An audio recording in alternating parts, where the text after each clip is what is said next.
I must submit reports, articles, and other documents, but it's quite hard. How can I improve my writing skills?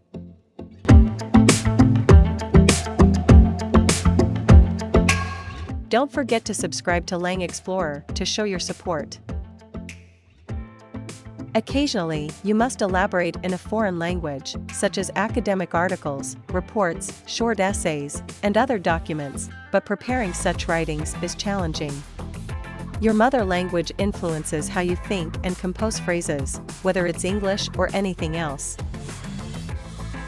But don't despair. Writing in a foreign language is much more complicated than holding a conversation with people, but different techniques and other online services help you create better documents. Let's see how you can write better so it sounds more natural and acceptable to native readers.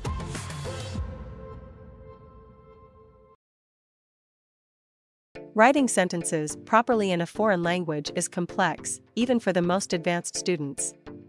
No matter how hard you try to write naturally, it's not uncommon that your mother language's influence is apparent to a greater or lesser extent in such documents, whether it's English or any other. No matter how careful you are about the grammatical rules of that foreign language, it's inevitable that you will make mistakes, conjugate verbs wrongly, or add inadequate prepositions. You can get over a part of such problems, however, by avoiding easy mistakes and getting to know how to write phrases in a foreign language in a way that they sound natural. Today, we'd like to tell you more about such techniques. First of all, we'd like to emphasize that the ability to compose in a foreign language is mainly required at B2 and above of the CEFR. If you aren't familiar with the CEFR, please refer to our previous video on the subject. What's required up to B1 level for the writing isn't much different than the conversation, and you're okay if you can take diaries or give simple feedback in a written form.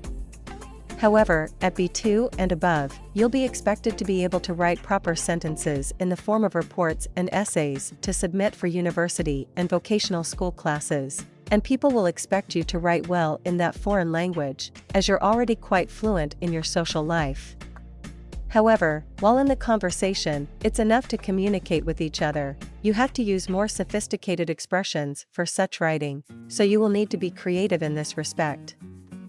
As for writing skills up to the B1 level, it's enough to take simple notes, make simple posts on messengers and social networks, and send and receive emails. In this case, another writing style may be used that is different than the standard one in the foreign language you study, especially among young people, but it should be used only in casual relationships on messengers and social networks and shouldn't be used excessively with strangers.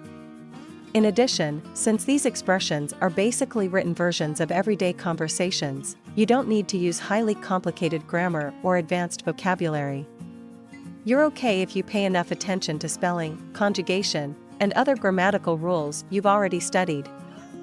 Writing emails is different from texting at messengers, though, as such messages aren't sent among friends, but to businesses, university professors, and other people where formality matters, and in some cases it's necessary to use more formal expressions to some extent, although too complex phrases aren't required. However, this isn't enough if you have to write more formally, such as in an essay or report. It doesn't suffice to convey the meaning accurately, and it's also necessary to use such expressions specific to writing. For example, when writing, it's widespread to use phrases such as due to the heavy precipitation, contrary to expectations, and nevertheless, while they aren't often used in everyday conversation. Similar expressions such as it rained a lot, in a way I didn't expect but sound unsophisticated. As you advance in your language learning, it's increasingly important to master such expressions that are accepted in such circumstances. Some of you might have thought that machine translation can be used to write well. Indeed, we've seen the accuracy of automatic translation significantly improved in recent years, and it's becoming more reliable.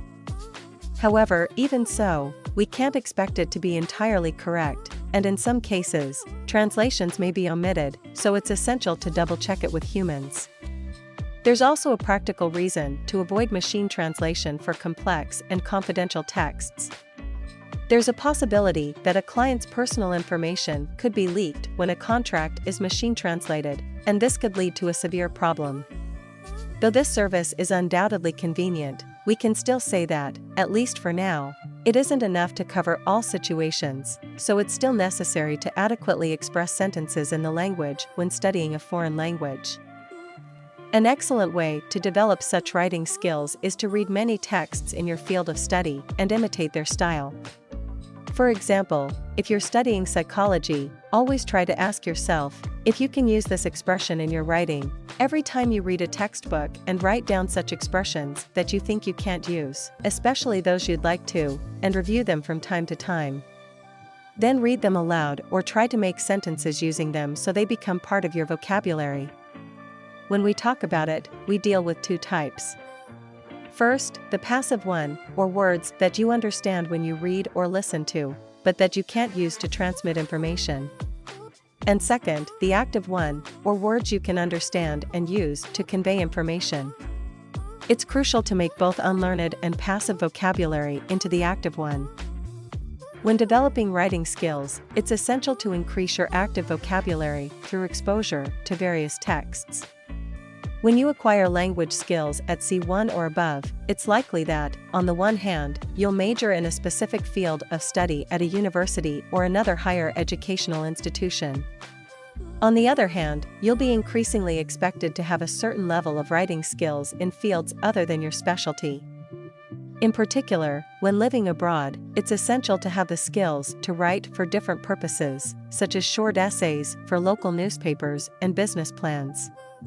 Therefore, the key is not only to read texts in your field of expertise, but also to acquire a variety of expressions through exposure to different types of texts, such as newspapers, magazines, novels, and other media. Some of you may be wondering why reading aloud is necessary when you want to improve your writing skills, so we'd like to explain a little about it. We already told you about how reading aloud fosters the ability to think in a foreign language and to speak with ideas that are unique to that foreign language in our previous video about speaking, but the same can be said about writing too. It's relevant not only to memorize expressions as passive vocabulary by watching new words, but also to make them active one by using it yourself. Hence, you have enough language skills to write easily when somebody asks you to do so. It's also significant to check for errors in various respects when reviewing texts. Many of you have probably used Microsoft Editor to proofread texts in English when working with Word, but now you can check for typos and grammatical errors with considerable accuracy, even in foreign languages. You need to install language packs on demand in languages other than English. Even so, anyone who has the opportunity to write in a foreign language should take advantage of this feature. This way, if you make a mistake, such as misspelling and conjugating an irregular verb by mistake as if it were a regular verb, Microsoft Word will tell you precisely what you were doing. In addition, you can find the correct usage by referring to an online dictionary or comparing different expressions on Google when you aren't sure of which preposition to use. However, in the case of the paper test, you can't rely on such online services and other functions, so you need to check for spelling and grammatical errors by yourself. For spelling, it's crucial to make sure that every word is spelled correctly, while for grammar, you should pay attention to whether the conjugated form is correct for verbs, especially in the case of irregular verbs. For nouns and adjectives in some languages, it's also necessary to check for their proper form, especially for plurals and declensions if applicable. So, let's summarize what we've learned today. 1. Writing skills in a foreign language are required in earnest at B2 and above, but even before that level, you need to be able to correctly write texts in that language at the level of daily conversation for texting and postings on social networks. 2. You can use machine translation in some cases, but in addition to the reliability of the translation itself, there are also cases where it can't be used from the standpoint of protecting confidential information. 3. Up to B1 level, it's basically enough to be able to write sentences as an extension of daily conversation, but at B2 level and above, it's necessary to be able to make full use of expressions that aren't often used in conversation. 4. The trick to remembering phrases for writing is to take notes and read aloud the expressions that you find you can't use by yourself even though you understand the meaning when you read the text. It's also helpful to read a wide range of documents, mainly in your own specialty, but also in other fields. 5. In everyday life, Microsoft Editor can check misspellings and grammar to some extent, but this is not possible in the written exam, so it's vital to practice to be able to write proper sentences without having to rely on such software. Thank you for watching this video. We're looking forward to seeing you in the next one.